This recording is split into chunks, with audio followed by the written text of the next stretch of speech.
Oh, interestingly, I haven't grown at all in the last 10 years. I feel like I've gotten a little worse. I remember one time we were in Chicago playing the House of Blues the first time ever. I think we were with Pat McGee and Steven and I.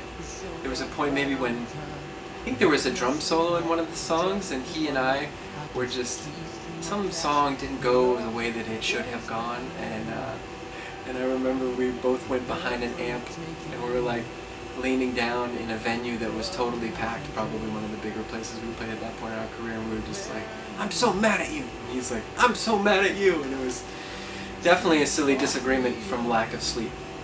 I feel like I actually, and in no disrespect to everybody else, I feel like I drive the most because I just feel safer when I'm driving. How's Boots' driving skills? Boots is a good driver. You know, Boots has a similar characteristic to Steven's wife, Kirsten. They both tend to ride a lot in the left lane.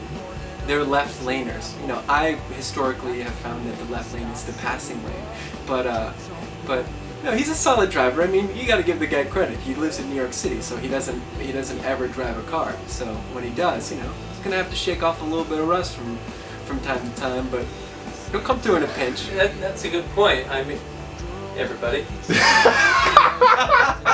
There will be times where like 4 months will go by and I would not have been behind the wheel of a car. Just don't drive a lot. When I, you know. Yeah, you get him back on the horse, and at least, you know, a couple weeks later, it's going to be manageable. Next question.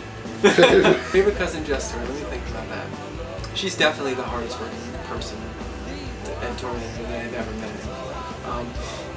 There's a lot of needs of people on the tour, you know, and she does a really fantastic job of like meeting everybody's needs, but still like providing humor and like in love.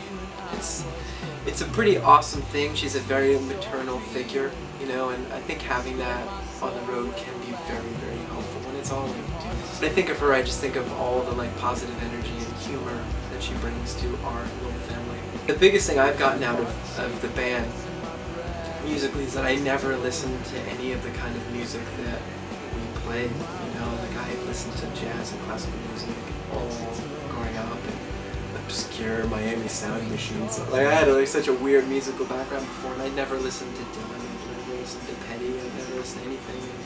And Boots and Steven are both like, they're like walking encyclopedias of music, especially the music that I didn't really know anything about. So, you know, in terms of being able to like have some sort of a career playing this music, like you need to experience it. So my biggest growth is just getting my eyes open to a whole different type of music.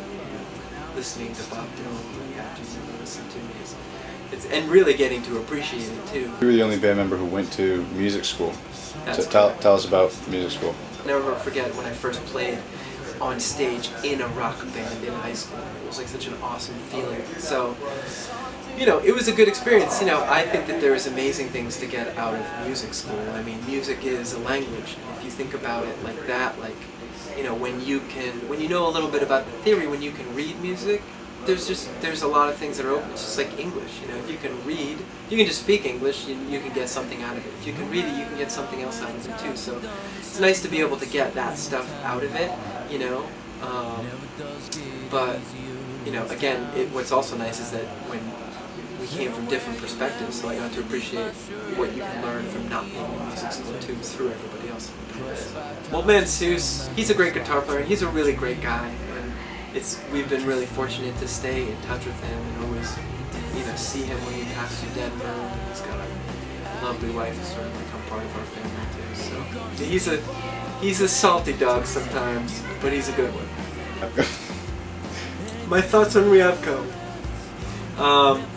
Oh man, so many funny times. You know, Kyle came at a really good time for us, because we were searching for something more musical, you know. Chris had left the band, you know, just playing it as a trio at that point didn't really totally feel right, and he brought like such a fun atmosphere to the band, and like in a time when we really needed it. So like I think when I think about him, I think about him bringing that to us and really like invigorating us. And then, I mean, I also think about when he came on tour was when we were on a bus when we fall in 2007, which was Dirty Old Tour, is that right?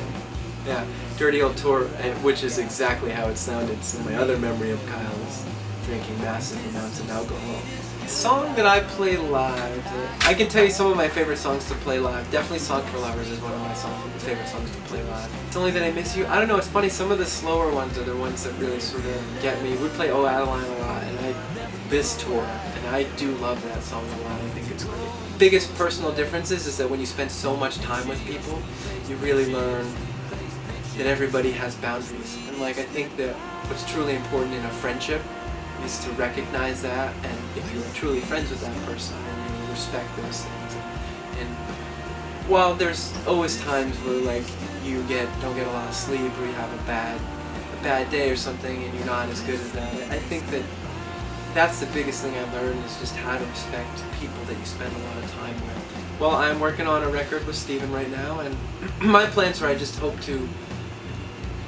I hope to make records, make music, you know, just see where everything goes. I'm not totally sure, but it's kind of exciting too, you know, not knowing what's going on. I've definitely, you know, had such a specific plan for such a long time that I think it'll be nice to not have a plan for a little bit of time. I can't even possibly fathom that there's a last show in November, because I can't even fathom that we have to go to Birmingham, you know.